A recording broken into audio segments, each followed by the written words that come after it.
my queen sisters, to the King's Table. This is Dr. Kathy James, fondly known as Mama James. We welcome you to the King's Table from Miss Kimmy Young, Miss Yvette Buzz, and Miss Crystal Cyprian. We're here tonight with a great topic: set the expectation. Jesus really is the reason for the season. If we're going to have a good holiday during turbulent times, it is because of His love, His grace, and His mercy. Let's go to the table and have a great conversation.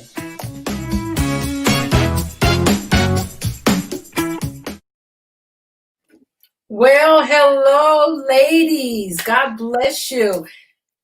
You know, we get to chat for just a few moments before we come in, but I love when we all come in and we're live and everyone's excited and chipper. And we say welcome to our audience tonight. Thank you for joining us at the King's Table. We are actually really humbled that you would take your time to spend with us and just share your energy with us and your comments. What we're going to ask you to do right now is we're going to ask you to hit your share button. Call a friend, text a friend, and let them know that we are live at the King's Table. So what are we going to talk about tonight? We're going to be talking about setting the expectation. So Mama James, what do you mean by setting the expectation? We are finding ourselves in a very difficult, challenging situation right now. What is that? The pandemic. It's Thanksgiving, it's Christmas. This is family time. This is a time we all get together and we rub shoulders and we share foods and we talk about family memories. And unfortunately, the government and everything around us is telling us to be careful, be careful, be careful. Don't meet up, don't get together. And it came across to me as a time to let's stop for just a few moments and let's reset the expectation. We're going to be talking tonight about why are we even getting together? What's the purpose behind getting together? What are the traditions that we share and how we can take those traditions and kind of reset them in a way that feels more comfortable in challenging times. So again, we are really happy that you're here with us, and we want to provide some good tools or resources that you can find yourself a little bit more comfortable, because it does not appear that things are going to change around us, but guess who can change? You can change. So let's bring the panel in together. We're going to be talking for just a few moments and finding out when change drops or knocks at your door. You have to be prepared to put on those different types of boots, put on those, big heavy coats that you weren't prepared to wear, and just say, you know what, I'm going to walk this out as it's delivered to me. So setting the expectation tonight. Let's welcome our panel and say hello, Miss Crystal. How are you tonight? Hello, I'm doing well. Thank you. Good. Crystal, are you ready for the holidays? Oh, I'm more than ready for the holidays. Out of the two holidays, Thanksgiving is my favorite. While I love Christmas, I love the decorations, but I am definitely Team Thanksgiving. Yeah, and Christmas. I've been in her house. She starts last week and lights go up forever, and she has tubs and tubs and tubs, and she loves this time of the year, and it's just a part of who she is. But there's going to be some changes this year in the way that she has to do some things, so we're going to talk about that tonight. So Yvette, how are you doing? Well, first let me start with I have set the atmosphere in my home. I am woosahing. I am preparing my heart and my mind to do something different this year. Very hard for me because I am a traditional person. I'm a little calm tonight, right? You guys notice that? It's the candle. I have to go. People don't light candles anymore. We have those little things you plug in the wall, and we have all these little things, these little scent sticks and everything. And this weekend, I went and dug out the candles. And I had them all over the house. I'm like, we're just going to bring it back. We're going to bring back the candles. And I wanted to set the atmosphere in my home to prepare ourselves to welcome in the festivities and the new traditions that we are going to establish this year. Great. I love that. I so appreciate when you said the candle because it does. It brings about just when the smell comes up, your whole mindset changes. Your body begins to relax. And it's not just the lighting, but it's just the whole something about lighting a candle and sitting in the presence of it is just amazing to me. So thank you for sharing that. And we miss Kimmy tonight. She had a family engagement and she's texting in. Go ahead, Kimmy, enjoy your dinner with your family and friends. But she says she loves her candles too. And I love mine as well. So whenever they have that sale every year at, is it Bath and Body? Yes. Yeah, Crystal went this year and brought me back a whole bag. I love my candles. And that's what it's all about. Yvette, I'm so happy that you took that first step to realize that you needed to set the atmosphere. She's very calm and collective tonight, but you needed to set the atmosphere. So women, that's what this is really all about. Men aren't really all that interested in the detail of setting the atmosphere. Now you have a few who likes to make sure that, the cabinets right, the tables right, things are in the right place.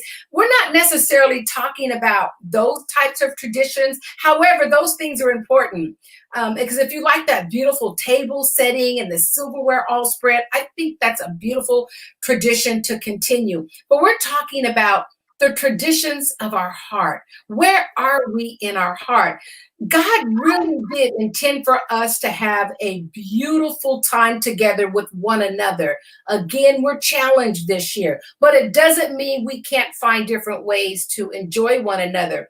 But we want to let you know tonight that Jesus really is the reason for our celebrations. How are you sharing that love? And as we're talking with the panel tonight, we have a great opportunity right now in this 2020 year. Everybody is saying to Crystal and Yvette, I don't know about you, tell me how you feel about this one. We'll start with Crystal. When people are saying, oh, I can't wait till 2020 is over. This has been the worst year of my life. I'm not feeling that. I'm feeling like, Lord, whatever you allow, you will provide resources and doors for me to get through it. So I get a little bit on edge when I hear people wishing it to all go away. Crystal, what are your thoughts? I think that we wish some of the things that are happening in 2020 would just pass from us and be gone. But to actually wish the time away, time is one thing that's precious that we don't have a lot of and we can't get it back. So I think that we have to just seize the moment, even though it feels bad or we don't like exactly what's happening. This is those opportunities where we're getting the lemons. We're going to have to make lemonade in the midst of it. That is why I think we're going through this. So I would just encourage people, don't wish it away. Don't be like, I want it over. I want it over. We want some of the things we're going through, some of the dealing with this pandemic, dealing with some of these issues. But every day that you wake up is a moment and an opportunity and time that you'll never get back. Right. So seize that moment. Mm-hmm. Yeah. And I think, you'll look back in 5 or 6 years on today and you say, man, I really wish I would have. Maybe I should have thought about, but that's too late for that. But right now, tonight, we have the opportunity to share in conversation and say, what are some new ways we can look at things? So Yvette, how do you feel when you hear people saying, I want this just to go away? I agree with everything Crystal said. I think people are just tired of not what we consider the norm. But I'm a firm believer that you create your own norm. And in any situation, any crisis, we should be able to pivot and create new norms for ourselves. I am enjoying to me, it was like a reality check. I'm not wasting as much food. We're grocery shopping, we're cooking at home. We're spending more family time together. I love that. And COVID brought a lot of family. It brought a lot of bad things, but I say it brought a lot of good things too. Brought a lot of families back together.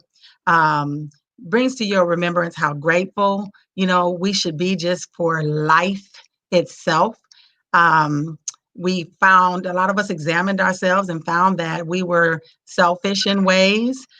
We were not being careful. We were not being good stewards of our money. And so God has a way of bringing us back to the word and bringing us back to his norm.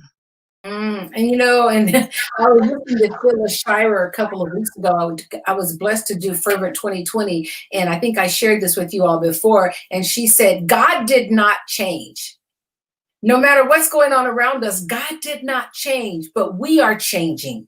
And because we are changing, we have to give ourselves some grace. And I love the word pivot. That keeps coming up each week as we're talking. Pivoting is so important in our lives. It just really demonstrates the resiliency that we have as people. We always want to sit down and put our feet up and just kind of hee haw, poor me, poor us. But if you ever get to visit a third world country and you really get to see what a nightmare is, and I think, Crystal, you went to Africa on a medical mission trip, and you really got to see what bad times are, right? Yeah. And I think, and when I came home from Africa, I literally had on just the clothes that I had on my back and my shoes. I left everything there, my bags, everything that I brought. And people was just so thankful and grateful. And I'm like, whoa, I never saw, we talk about poor, but have and have not is real when you go to a third world country. It's real.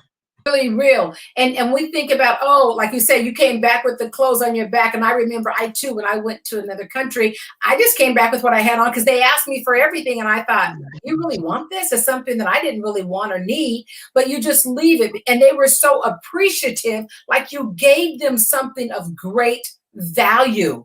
And to you, it meant nothing. So that's why it's important that we look at how we reset the expectation. So Yvette, let's, one of the things, my challenge for you all tonight is I want to challenge you with is, let's keep Jesus the priority.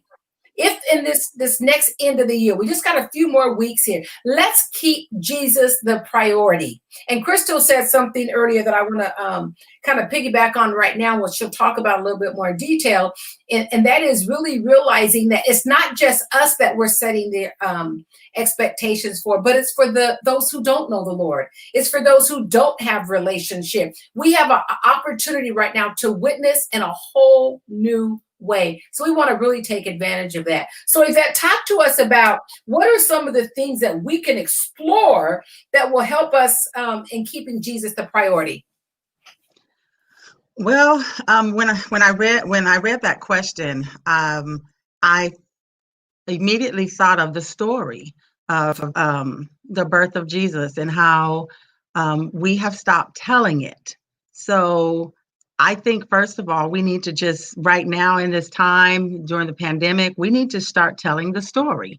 We need to educate our young people on the story. We need to not forget the story. And this is the time to tell our friends and our family members and our co-workers, hey, do you know about the story? And I'm talking about the birth of Jesus story and why we believe in it and what it means to us. So I think that's one way to keep Jesus as a priority, is to keep bringing him up, to not let society shut us, shut us down. Like in some corporations or some jobs, you can't say Merry Christmas, you have to say Happy Holidays. So I think that we as Christians have the obligation to keep Jesus in the season.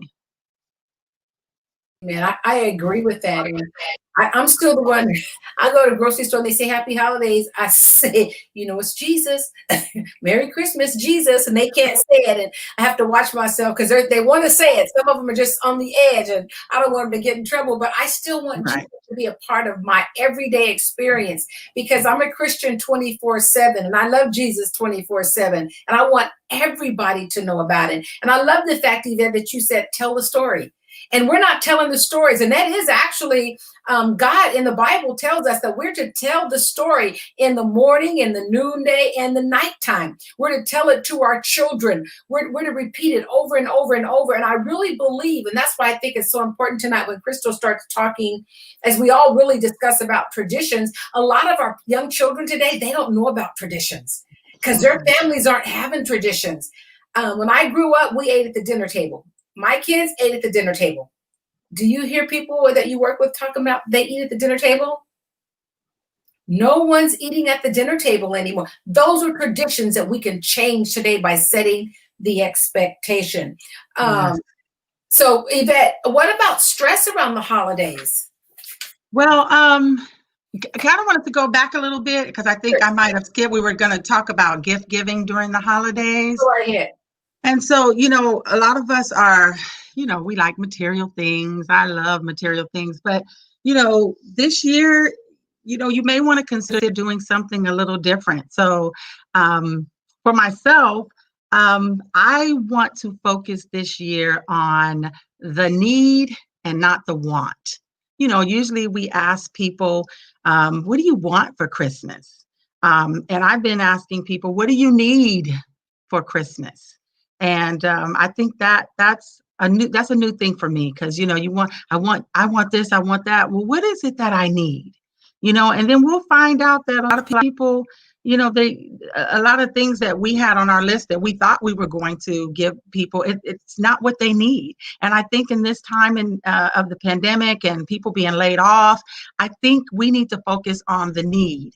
Another thing is, I like supporting small businesses. And I love supporting our new African-American businesses. So many popping up. I don't know, has anybody else noticed that? Yeah, But, just, supporting them. I mean, I have a one girl in Bakersfield and she makes these wonderful sugar scrubs.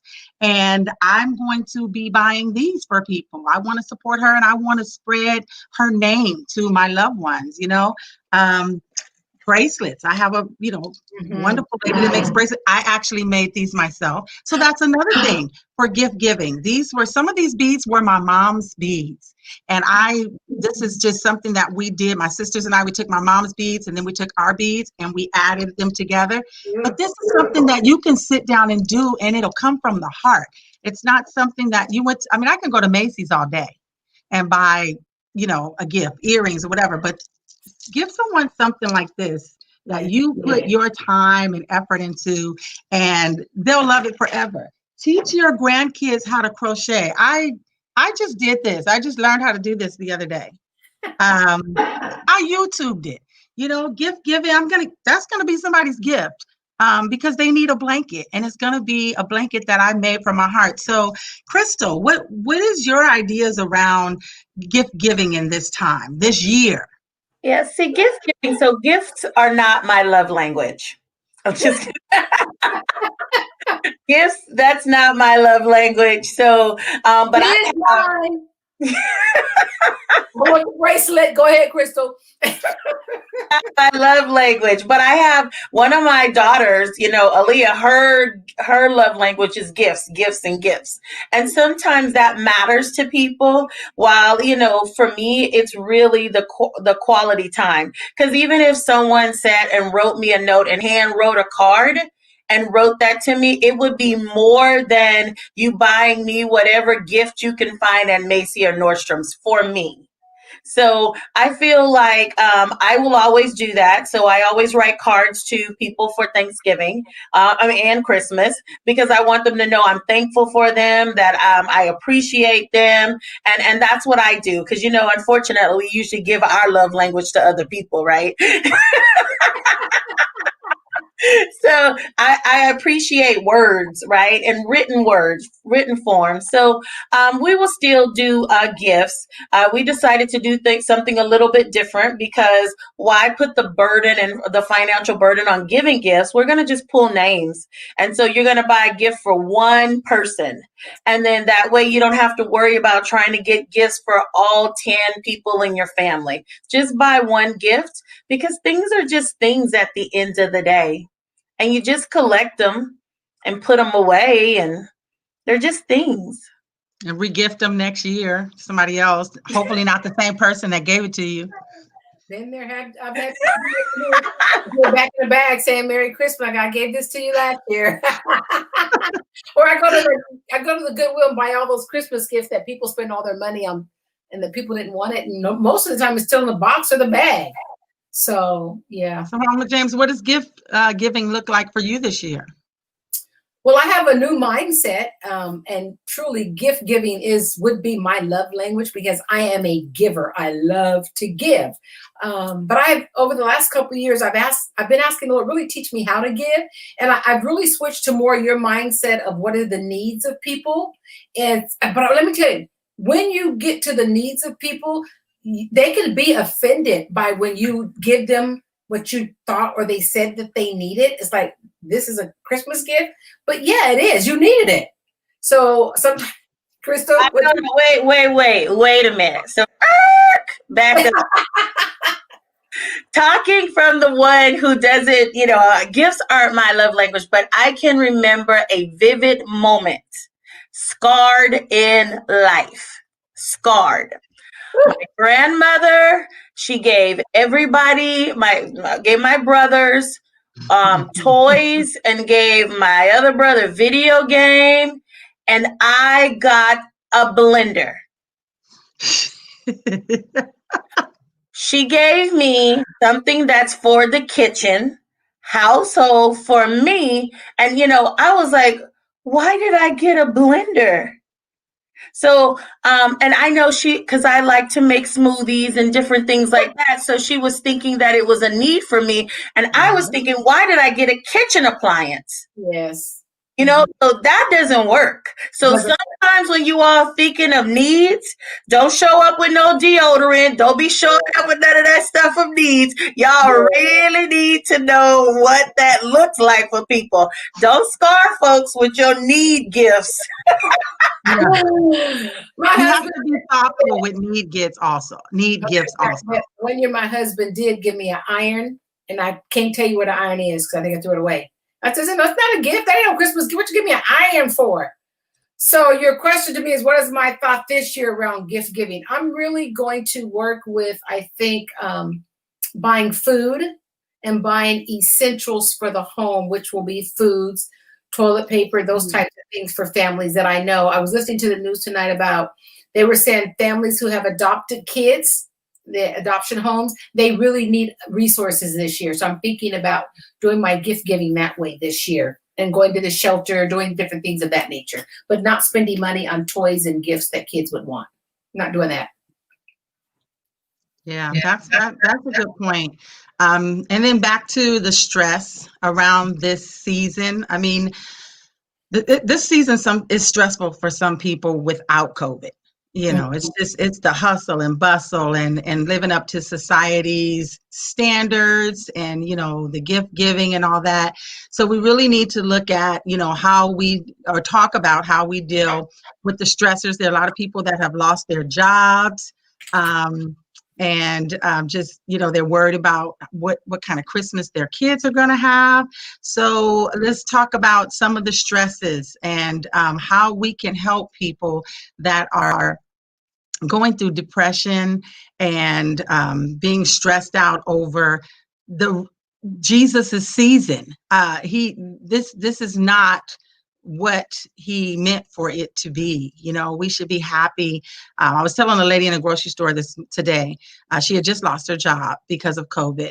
And she said it's only been a month. And she said she's a little worried, but not too worried. And I told her, I said, just be, at this point, we are just happy to be alive.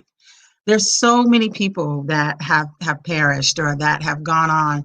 And we should just be happy to be alive and our families are healthy. And I'm reminded, and I'm going to ask the ladies to come back on in a minute because I'm going to ask them about how they deal with these stresses. But I'm reminded of, I remember as a kid, I used to have to be in the Christmas program at church. Anybody else? Anybody? Those speeches? Oh my gosh. I hated the speeches, but every year I seem to get the same speech. And today it came to my mind when I was thinking about the election and Black Lives Matter and COVID. And the scripture came to me, and it is Isaiah 9:6. And it says, "For unto us a child is born, and unto us a son is given. And the government," did you guys hear me? "The government shall be on his shoulder. And his name shall be called Wonderful Counselor, the Mighty God, the Everlasting Father, and the Prince of Peace." The government shall be on his shoulder. So why do we take on the government? Why do we put that burden on our shoulder when the Bible says the government shall be on his shoulder? So in that, we should be able to find peace this time of the year. Amen? Yeah, we should be able to do that. But unfortunately, people believe, and it's true, that they have their rights as a citizen and to live their lives the way they want to live their lives. They feel like it's my thing. I can do it if I want to do it. But we really have to, we are a civilized community of people. And without that, you can only imagine. It's crazy now, civilized. And you can imagine if we didn't have laws and rules and regulations. But we really need to allow, what Jesus offered us, let him carry it. And that goes back to Matthews 11:28. He says, for those of you that are heavy burdened, come to me and I'll give you rest. My burden is light. Because we're carrying stuff that God did not intend for us to carry. Right. And that's fighting the government, fighting law enforcement, fighting everything that's going on around us. But that's because we've taken Jesus out of the priority place.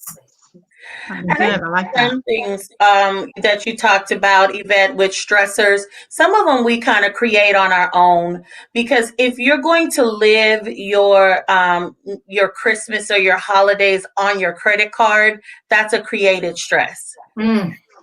So there are sometimes, we're making purchases and then we're still paying for those in January and February.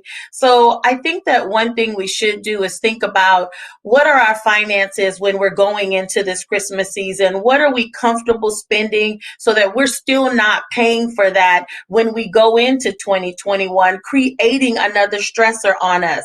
And I know that it's hard because no one wants to look at their baby's face and not be able to give them, I had 3 kids. When they want something, you want to be able to provide it. You want to be able to give them something nice. It's important. It touches your heart. But I think you have to set some type of expectations on that. How much we can spend, what is that going to fit in your budget, and making their wish list according to that. Because if not, you'll find yourself in a stress that I don't even think you wanted to create. That's the truth. I totally agree with that. I love that, Crystal. And then, I wanted to go back, Mama James, if you can come back in, I wanted to go back to what Crystal did with us last week. She pretty much just did it just now. And so it reminded me, I was going to ask you all to do the Picture It. Is that what it's called, Crystal? Yes. Picture It. Picture it. So, Mama James, I want you to, we're going to talk about the person that is down and out, the person that is, their finances are already maxed out. They're looking at the season. They have 3 children, young children wanting Christmas. And so, ladies, let's just kind of, I think I'm doing this right, Crystal. We're going to set the atmosphere. Who are the players? So the players are the parents and the players are the children. Let's do that. And so, Mama James, you're going to play. No, Crystal already played the parent. So let's just reverse it. So Mama James, you're going to play the parent and you're going to picture it. And Crystal's going to play the children and picture it. And then let's discuss that. So Mama James, you are the parent. How are you feeling? Picture it. I'm feeling kind of torn in my heart because I know that my mortgage is due in December. And I know that I have these children who they go to school with all these other kids who are wearing nice tennis shoes and they have the latest PS4, 5, 6, whatever the games are. And I want them the PS7. I'm so far behind. And my kids really I want my kids to be feeling like they're a part of what's going on at the school. And I want them to have nice clothes. And I just feel really bad if I don't go charge it. So I think for me as a parent, I'm going to go use my credit card. Even though the credit card is 25% interest, it'll take me 6 months to pay for it. But that's just what I think I'm going to do as a parent. And Crystal, you are now the children. Well, I have an iPhone X and the iPhone 12 is out. So you're able to order it. I really want this iPhone 12. I think it has enhanced camera functions. So it's going to help me on my selfies. I can post on my Instagram, on my IG and my Snapchat. So I definitely need to get the iPhone 12. And then I hope they put in a pre-order for the new Xbox. And I need a wireless headset and I need an additional controller. And I think she was just speaking for one kid, and there's 3. It's really hard. For 10 years. It's really, really hard. And so I think that that's sometimes when we have to really level set, right? As a child. So this is when I need, Mama James, to set some expectations with Yes. me. Yes. This is how much money we have that we're going to do gifts on this year, personal gifts. Mm-hmm. And we're actually going to give to other people. There's only going to be one special big gift within this amount of money. Right. It's a hard conversation to have with your kids, but you have to have it. You have to have, that's reality. Mm-hmm. And I think it's important to, I love this picture it. I tell you, I'm going to make my kids picture everything from now on. I think this will be a good tool to use in your families at home in situations like this. You know, you sit your children down and you make them picture it, you know. There's always someone worse off than you, and you can always, you know, throw a scenario out there and make them picture it and make them see the value. You know, even as young kids, they can see the value. It's so funny because I was telling my 3-year-old bonus granddaughter, she had circled everything in the Amazon wish book, right? Everything. And she thinks she's getting it all. And so I told her the other day, she was just, oh, I want this bike, Mimi, I want this bike. And I whispered to her, I said, go tell Papa you want this bike. And she goes, no. And I said, he has all the money. She looked at me, she said, you don't have no money? And jumped off the couch and ran over to him. They learn very quickly. Wow. Wow. I think that tool would work really well in our families, on our jobs. I mean, I talked to my boss this morning. I'm like, hey, let's not do gift giving this year. Yes. You know, you don't know who has what, and you don't want people to feel obligated. I know you ladies have been in a work setting, and how many times have you gotten gifts from folks and you just really didn't have the money to turn around? And I know people don't always give to receive, but as a giver, you always want to do something back. Anybody else have that personality? Yeah, I have that personality. I always feel like if somebody gives me something, I want to give it back. Yeah, I got to go buy something. Even if it's that morning, that day you go to the office Christmas party and 2 or 3 people give you a gift and you didn't have anything. So the next day you come to work with this bag of gifts like you already had them. That's a behavior I don't do anymore. If I wasn't in my heart and my intentions or my planning prior to, I'm not going to switch up because it wasn't coming from the heart. It was just something I felt pressured to do. But I really want to step back for a moment when Crystal, as a child, was talking about all the things she wanted. One thing that we have not done in our community, and that is communicate with our children. We have not set an expectation, and we let them down by making them circle everything in the book. And then on Christmas morning, you wake up, we only have 2 things, and they're so heartbroken. So I think what Crystal was saying, set the expectation when she starts reading the list. It's going to look like this. This is how we're going to be changing this year. So as we're looking at 2020 for our holiday season, it's an opportunity for us to bring Jesus into that conversation and say why we're changing directions and how we're going to do it. That's good. That's good. So let's talk a little bit about how do we keep some of our rituals, our family traditions, Crystal, as we're looking at where we are today? So I'm going to start by asking you ladies a question. When you think about family tradition, what is that one tradition that you always remember, whether it's for Thanksgiving or Christmas, that you always like, oh my gosh, every holiday we do this. Okay, Yvette, every holiday we do. Every holiday since I can remember, we do Christmas Eve gumbo. Ooh, nice. Nice. And what does that look like? So you're cooking the pot and then everybody's sitting down, indulging? That looks like the pot is as big as, if you could see this table I'm sitting at. And, everybody doesn't come at one time because everybody comes. And I'm talking uncles, aunties, cousins, friends. So, it's just a flow of people coming through Mama's house, and just with this big pot of gumbo. Mama didn't let anybody scoop out of her gumbo, so she was in the kitchen all night preparing bowls, washing bowls, French bread, homemade cakes, and just seeing everyone and, that you may not have seen throughout the entire year, all your cousins and your second cousins and all of that. That's how Christmas Eve gumbo is in our family. Nice. All right, Mama James, what's that one thing, that one tradition that just sticks out? Eating? Eating. Not the gumbo, but food. Everywhere there was food. And I cannot ever remember a time in my life a family get together without a meal. And not just a hot dog, but I mean a spread. And that tradition has lingered on into my life today. Setting some expectations this year. I'm not doing it. Notice to the kids, if you're watching, I'm not doing it this year. But that's been it for me, Crystal. Food. So I think food is one of those things that's kind of like timeless, right? I believe when people didn't even have a lot of money, we always showed our love and gratitude by just cooking up something, sharing food, coming together and eating. So that's kind of cultural for us, that we always build a lot of our traditions around food.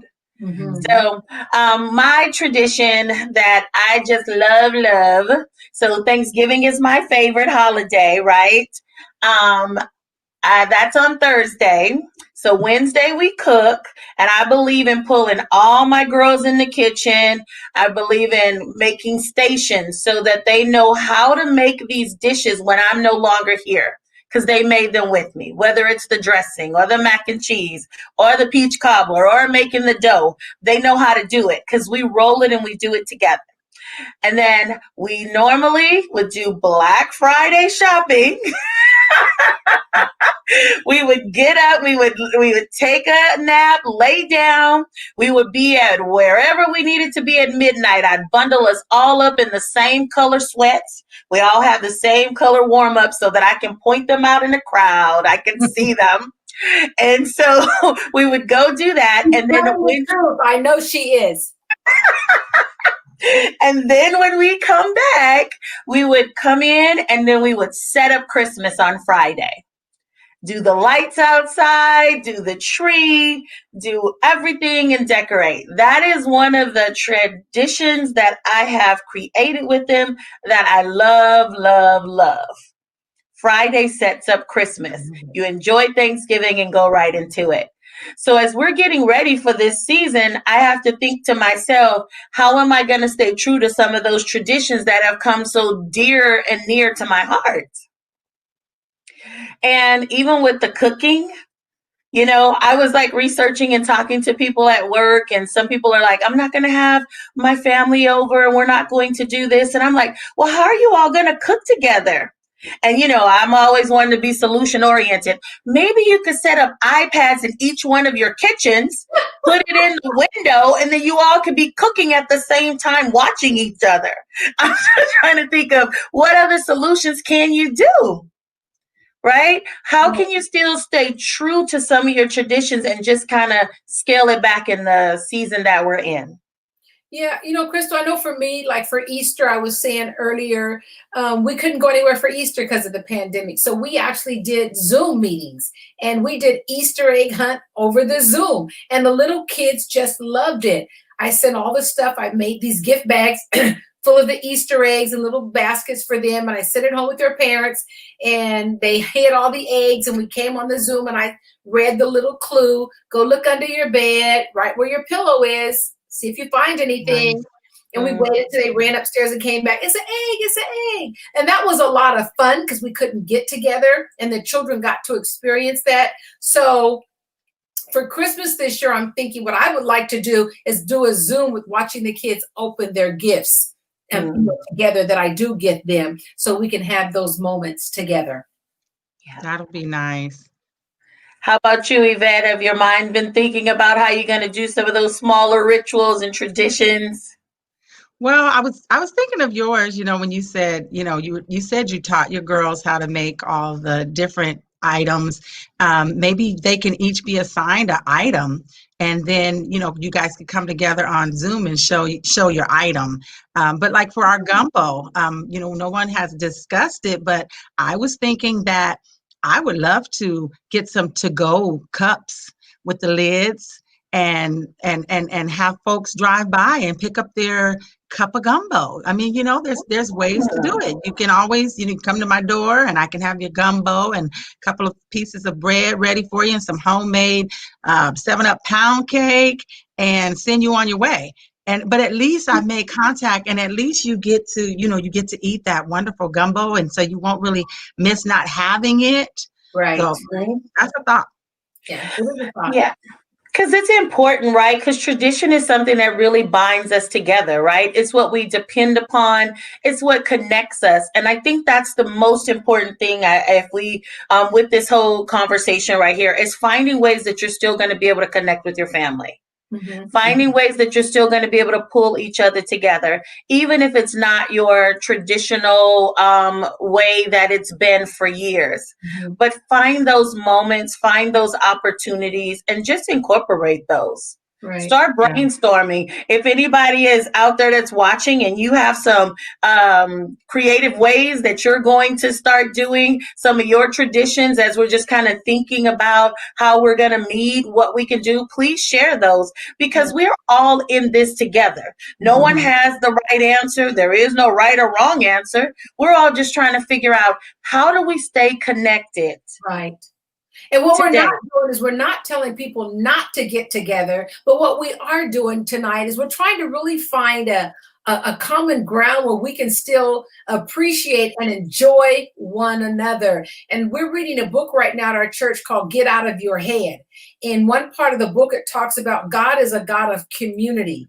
And it's so interesting to me that at this very season of what we're going through, we're all being actually isolated from one another when we were not created to be isolated. We were created for fellowship. We were created to come together and enjoy one another and enjoy the blessings of the Lord.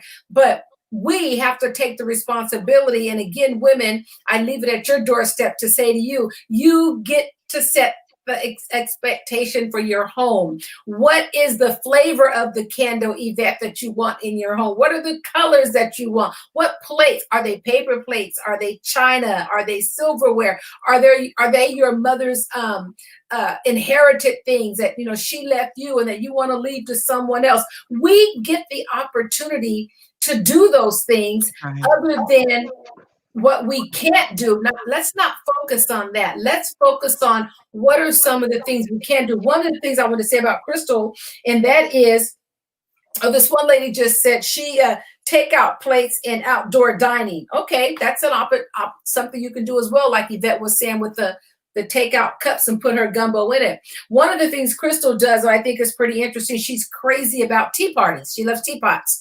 And she has this repertoire of teapots.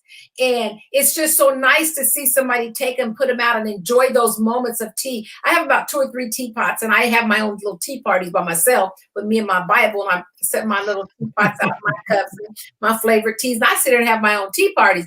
Those are rituals that you can begin with your daughters and open up conversations that get people to relax, sitting around the candles or around a fireplace, just doing something different instead of complaining about what we can't do, which is so easy to fall into that trap. So I really want us to, focus on, Yvette, if you could take us for just a few moments of what's really the meaning behind a tradition.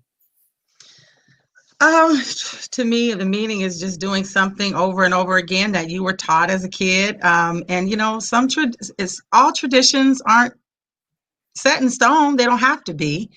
This year is going to be different for us because my mother's not here. Mm-hmm. So my dad is just throwing a monkey wrench in all the traditions because he's not doing what my mom would normally do. And I told him the other day, I said, look, mama bought us gifts for Christmas. So what you gonna do? And he was like, well, that was your mom's thing, And I got indignant. I said, well, then you need to figure it out because mom. Whoa.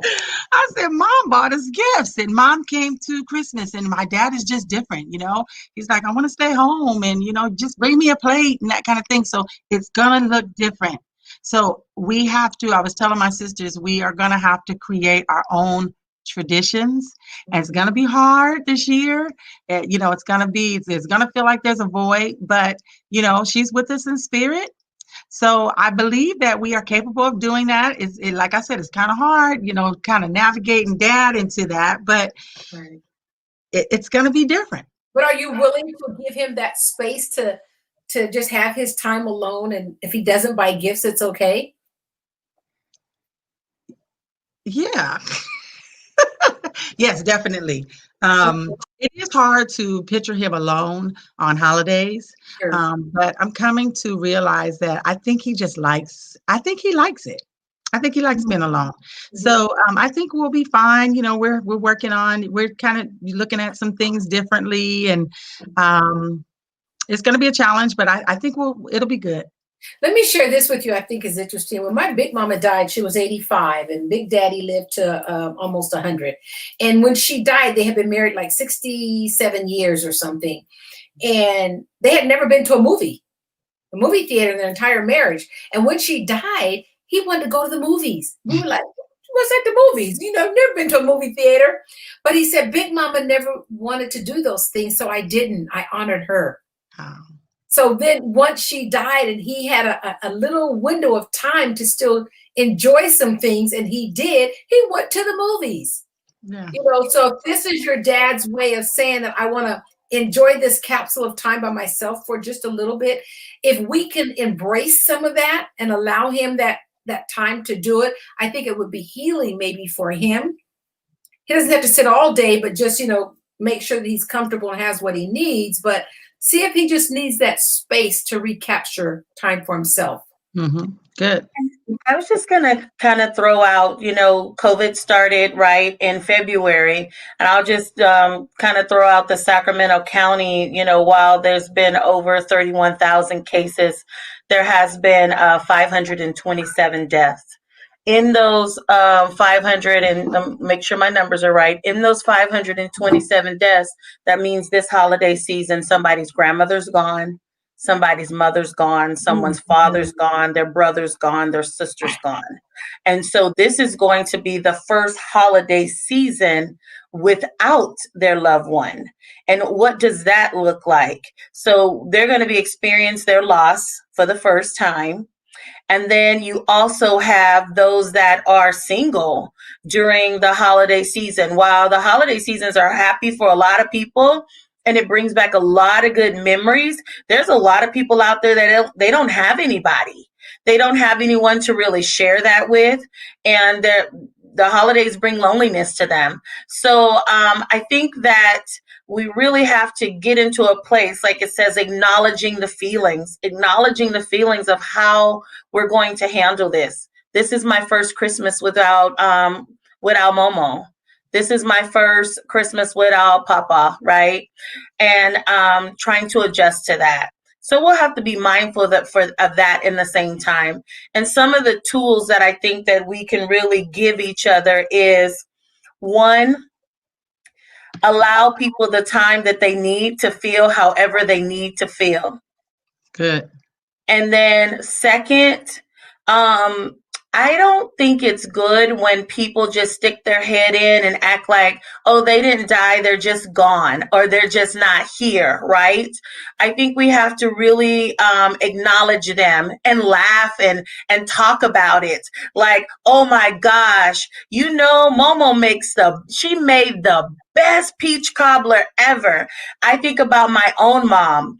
I call myself a cook, right? I can cook. Well, I have a chef, so then my cooking skills are going wah, wah, wah. But yeah, he's always elevating my food. But my mom makes a cornbread dressing, and I don't care how many times she showed me the ingredients that I put in it, it still doesn't taste like hers. That's right. It still doesn't taste like hers. So I think that when someone is gone, acknowledge that, oh, my mom made the best cornbread dressing. This is just a knockoff version. This is not an MK. This is an MQ, right? Whatever that looks like. This is a knockoff version of it. But then you honor them. right? Honor them by talking about them, embracing what they've taught you. So, I think as we go through this, it's going to be different in our traditions, but we gotta just, and I don't want to say this and be any gloom or anything, because we have to go through this season acknowledging the loss that has happened, but also honoring the life that they lived with us, the things that they've left in our heart. And we do that by talking about them. Right. Telling the story. We don't want to do, Crystal. We don't want to make somebody upset or somebody cry or, the whole bit. But to me, I feel most comfortable when I can really be myself in my heart, when I can share. I told my husband just Sunday morning, got out of bed. I was kind of, I said, I need to talk to my mommy today. My mommy been dead for 12, 13 years now, but I needed her yesterday just because I was dealing with some things. And I knew that if I could hear her voice, she would reassure me. Those things are good to talk about and to bring forward, because if not, it takes you to just a darker place. Yeah. From where you already are. So I so agree with you, Crystal. Let's acknowledge the things that they've done. And I make a mean cornbread dressing too. So my kids is really upset that I'm not cooking cornbread dressing. They won't find anybody else's dressing that tastes like mine, right? Right. Right. But it's really good that we acknowledge that and we share that with one another so that we can get comfortable. I think we really get to learn and know people a little bit differently when we find out, about their loved ones and the things that they contributed to their lives as moving forward. So let's talk a little bit about being prepared. Now I want to go back for just a few moments about let's not abandon our healthy habits. Oh. Look, that ship sailed away a couple of months ago. Women, it is time to set the expectation, really, because it says I think it's from November the 1st till December 31st. Are you ready for this? The average weight gain is 8 to 10 pounds. Yes. From November 1st to December 31st, the average weight gain. That is ridiculous. That means we are overindulging. We have no discipline. We have no thought around our health, what's good. We're lazy, we're eating, and we're going to sleep. So we don't want to preach this. We've already been there. But what we do want to say to you, learn to enjoy yourself in moderation. That's what God wants us to do, is do all things in moderation. Enjoy the holiday. Enjoy the family. But let's push back away from the table and say, let's go for a walk.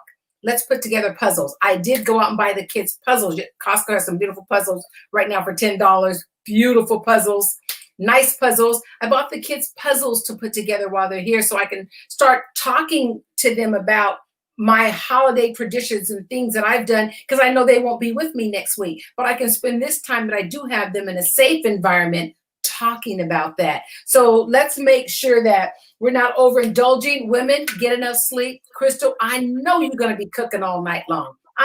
No, the chef's going to be cooking now. You can go to bed, but let him get some rest too.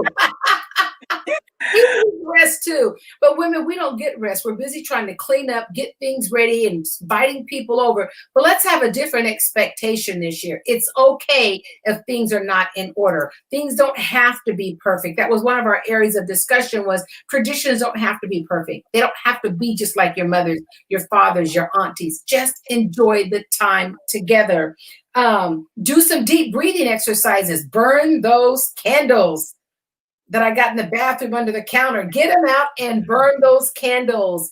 Practice some meditation with your family this year. Do some things that are really healthy in your growth and development as women and as a Christian, and sharing that with other people. How do you stay calm during the holidays? Crystal, one thing, and then you eat that. Think about this. Crystal, what is one thing you do when it gets hectic around your house for the holidays?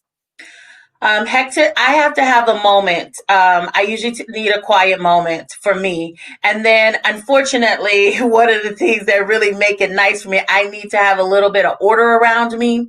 So order does matter. So I try to straighten up and keep things kind of situated. So instead, this time, what I'm doing, because I would normally do all that by myself, and then you all know my child labor is gone because I don't have any kids here.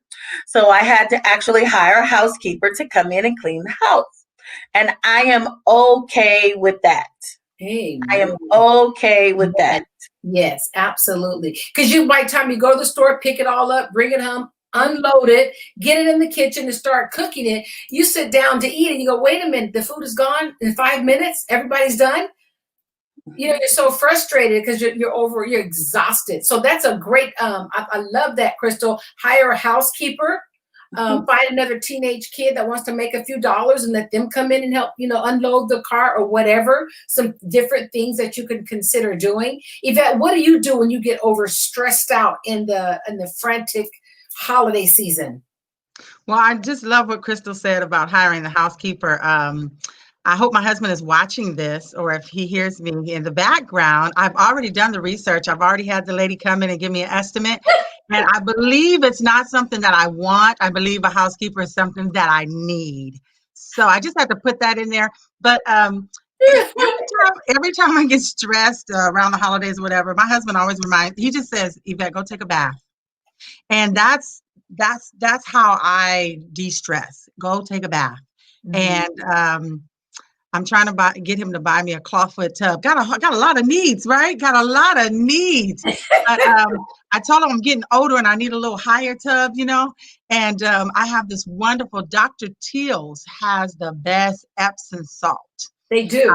You can even get Epsom salt from the Dollar Tree, but Dr. Teal's has the best lavender Epsom salt. So when I'm stressed out, I have to take a bath. I take a long soaking bath and just sit in there and relax. I'll turn on candles. I have a lamp that reminds me of a lamp that was in my grandma's house that I found recently, and I have that in the bathroom, and I just turn that lamp on or a candle and just de-stress.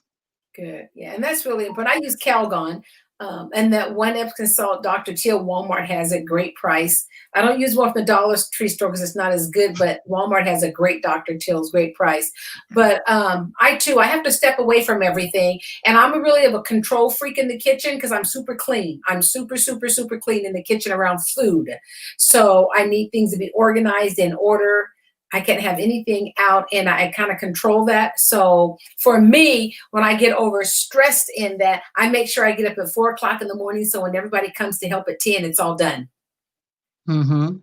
And then you're no good for what? What are you any good for?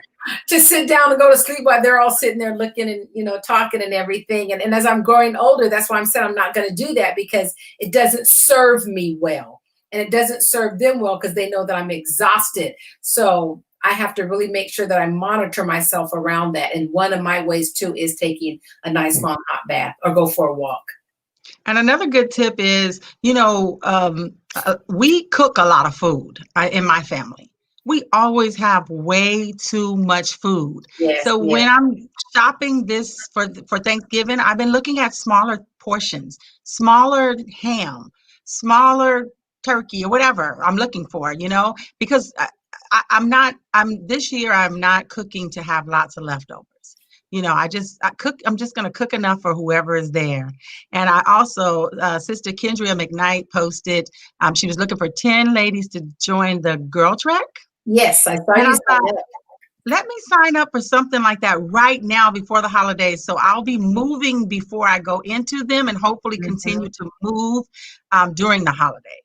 That's beautiful. A new tradition set. Crystal, what were you going to say?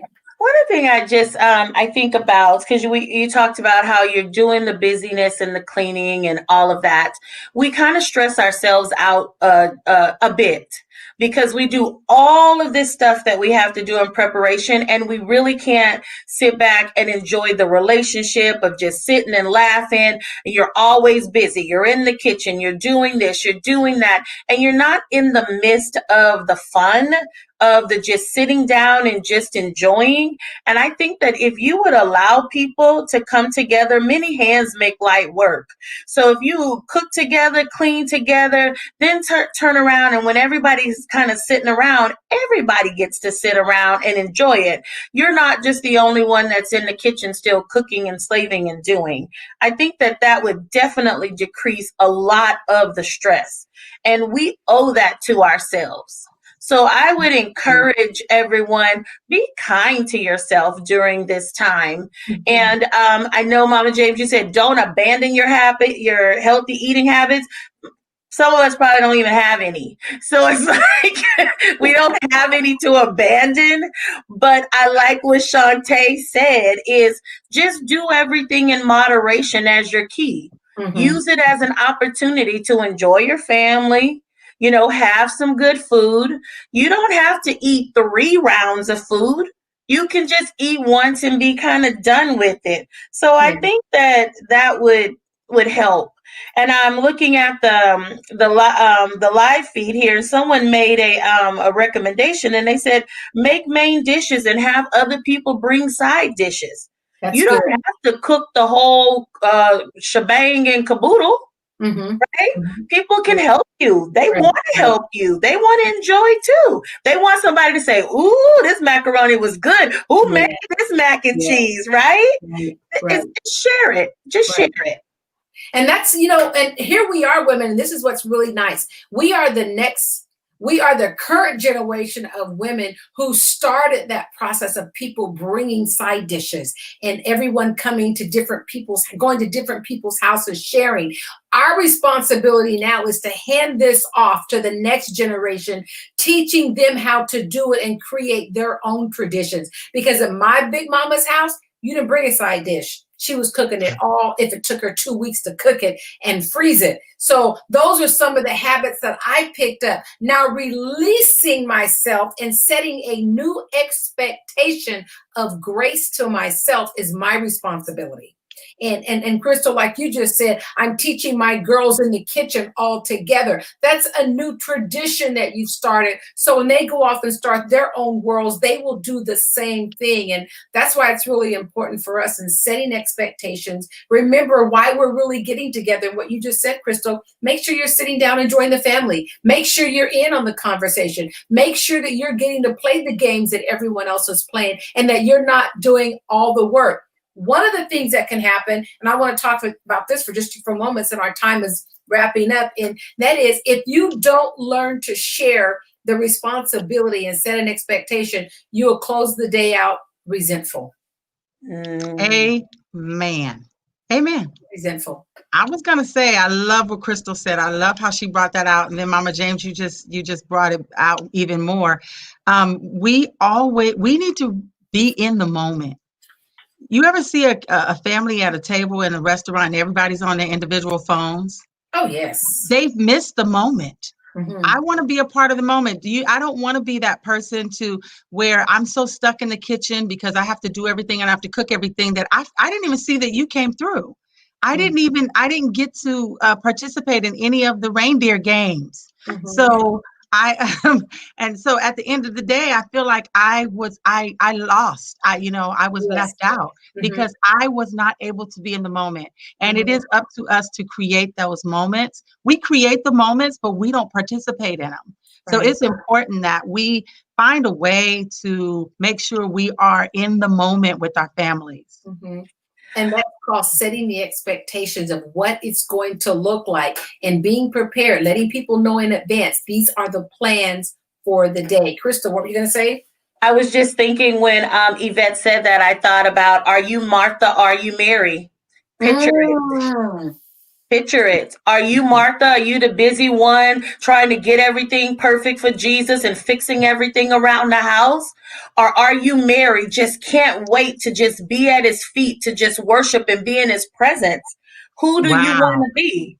I found myself many times in life being Martha. I don't want to be Martha. My name's Mary. I don't want to. I don't want to. I don't want to be Martha. I want to be Mary. I want to be in the moment, in the presence. And I think that that's what we have to really, push ourselves to do. Right. We do. You know, Crystal, it's interesting when you say that. I remember when I was going to coaching classes for my job that I have, and the coach asked a question. I said to them, I get upset when I go to one of my son's home and he and his wife make me sit down. And I go to the kitchen, I start washing dishes, and he looks at me and he says, Mom, we've asked you nicely to please sit down. And I'm like, well, I want to sit. I want to wash dishes. I want to help cook the food. I want to help serve. And he sweetly, Gabriel, we love you and Jessica so much. Thank you for taking care of me. I told my mentor coach, I said, I feel invaluable when they do that to me. I feel like nothing when they do that to me. And she says, no, you've got to get out of your mind about what you feel like you're contributing by being at their kitchen sink, serving their food. What they're saying to you is, we love you enough that we want to just enjoy your presence and your company without you running around doing everything. We got this. And you know, it took me 3 or 4 times going over there before I could go in there and sit down. And now I go and sit down and flop on the couch like, hey, I'm not doing a thing today.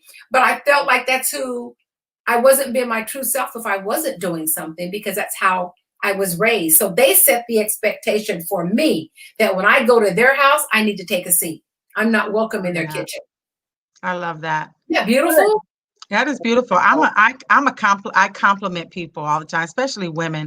I just love to tell you you're beautiful. I walk down the street, I don't even know you. You know, you are so beautiful. And the first time somebody told me that, I was like, me? Oh, God, please.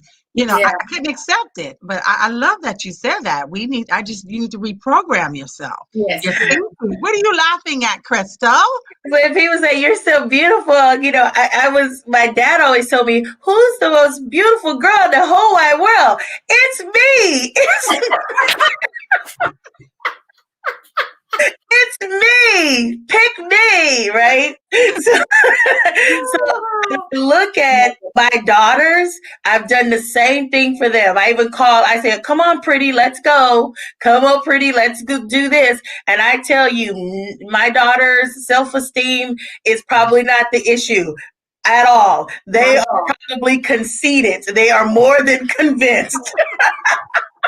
And there's nothing wrong with that, because you fed that into their spirits, and it's important. Again, setting the expectation. And let me switch for just a few moments when we talk about, as we're looking at our holiday season, we really want to make sure that we leave people with some thoughts around how they can change the atmosphere of their homes to bring a godly presence in the home with our children. Because again, God does command us that we're to tell the story of God's goodness and his riches and his blessings. Tell them to our children when they get up in the morning. Tell them in the noonday. Tell them at nighttime. Tell them that God is good. But we do know that in our humanness, we're going to have some issues and some challenges. So let us leave you with just a couple of thoughts for a moment. We want you to know that when you're struggling during this holiday season, do not struggle alone. Reach out, ask for help, tell somebody that you're hurting and that you need a friend. And the next thing to do is be realistic as to where you are. What's happening in your world today? What are you suffering? What are you challenged with? Be realistic with it. If you only have $20, tell people, I only have $20. But if people think you have more, they will expect more. But be realistic in where you are with your life today. And the next thing is set aside differences.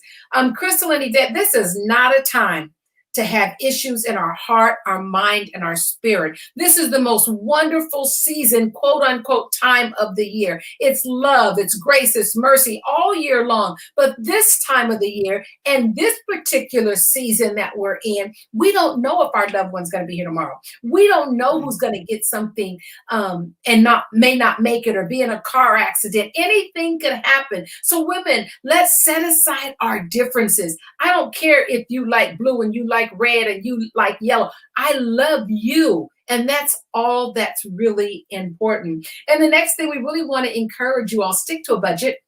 Stick to a budget. Set aside how much money. And I'm going to all my kids, I'll tell them, they already know I'm going to tell them this. I'm going to give each grandkid $50. You guys say, oh, that's no money, but that's my budget. It's $50. I got 9 grandkids. That is my Christmas budget for each grandchild. So whatever they do with that $50, that is totally on them. That's the budget. And guess what? I am not going a penny over that budget.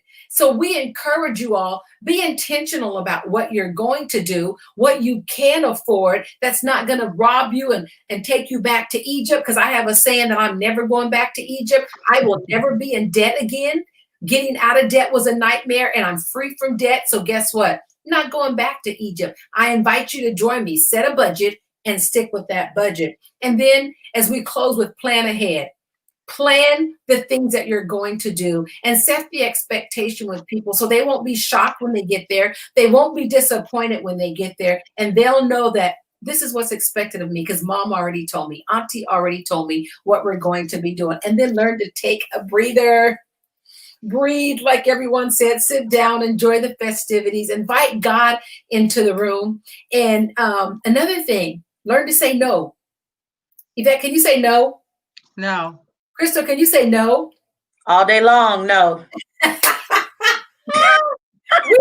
have to learn to say no because we say yes to way too many things. And that's my intention for the month of November is living in expectation. And for December, the Lord has already told me one of my things is going to be no. No, God has taken me on this journey, but I'm learning to comfortably say no because it's not the plan and purpose that God has.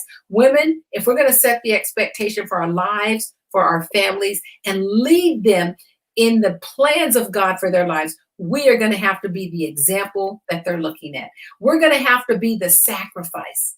And I ask people all the time, are you willing to be the sacrifice? Jesus was the ultimate sacrifice. He died on the cross for us. But in the flesh today, his hands, his feet, his mouth, are you willing to be that sacrifice? Yvette, are you willing to be that sacrifice? I am. Crystal, are you willing to be that sacrifice? I am. We are willing to tell God, yes, I will set the expectation for my home, for my family, and I'll be the sacrifice to show them what Jesus Christ looks like in the flesh. So, closing comments, Yvette. Closing comments, 3 points. Tell the story, picture it, and be in the moment. I love it. I like that. And I would just say embrace whatever the traditions may be changing this year, but take a moment and just acknowledge those changes and just walk them out. And most importantly, don't lose the connection that you need with your family. We connect with food, we connect with technology, however you need to connect, do what you need to do. And then last but not least, I'm going to put on my nursing hat because there are going to be those of you who are still going to get together with your families. And we know that you're going to be in the room that's probably going to have more than 10 plus people. So I highly encourage you, do a few things. It's hard to social distance when you're inside. Those that can wear a mask if you are one of those in a population that is more vulnerable. If not, wash your hands frequently. Don't put your hands in your mouth and your nose and in your eyes. And then just keep your distance, not the hugging and the kissing and all of that you normally would do. And just do some safe practices because you all are going to be indoors and we know that you're going to do it. And most of all, I would highly encourage everybody this year, use paper. If you're going to have a lot of people in there, use plastic silverware, use plastic plates. And then that way you can throw those things out. So those are just my recommendations for those of you that might decide to still get together. Love on your families. This is our moment and this is our time. Great. Thank you. That was some great final tips, Crystal, to share with us. Thank you. And for me, I just want to share with you all, to me, this is a season to just show love and just go to the extreme of showing love to everyone that you see, people on the street, people at the grocery store. I plan on with my little ones on this Wednesday, I'm going to take them shopping and we're going to go to the store and we're just going to buy some bread and peanut butter and jelly and some apples and oranges and some granola bars and a bottle of water. And we're going to just make that stuff. We're going to put it together. We're going to put it in bags and we're going to roll up our windows and we're going to drive down the street somewhere and we're just going to roll down the window and hand out some bags. I want them to see what love feels like. They love to give anyway, but I want them to know that there are people out on the street that are hungry and cold. So plan something this year that you can give outside of the normal way of giving to someone that you don't know, and plan on giving without expecting anything back. And then I want you to set the expectation and bring Jesus back to the party, because really the celebration is all about Jesus. So we thank you for joining us tonight at the King's Table. Yvette, were you going to say something with us? No. Nope. Okay. Ladies, I'm going to let them see what we're going to do next week, but we thank you for joining us at the King's Table. We'll be right back. All right, my Queen sisters, thank you for joining us all at the King's Table. We were blessed to be in your presence. Happy holidays. Remember, set the expectation. Jesus is the reason for the celebrations. Next week, we'll be discussing discipline equals success. If you want to be successful, you've got to be disciplined. Follow me on Monday mornings at 7 a.m. Monday Morning Jumpstart. Listen to the podcast on Apple, Spotify. This is brought to you by Esther Nation Ministry. God bless you and have a wonderful holiday season. You all can see I'm ready. I'm ready for the holidays. I'm just bouncing along. God bless each and every one of you. Thank you for joining us, and we'll see you on next week at the King's Table. Bye, ladies. Bye. Bye, Kimmy. Bye, Kimmy. We miss you.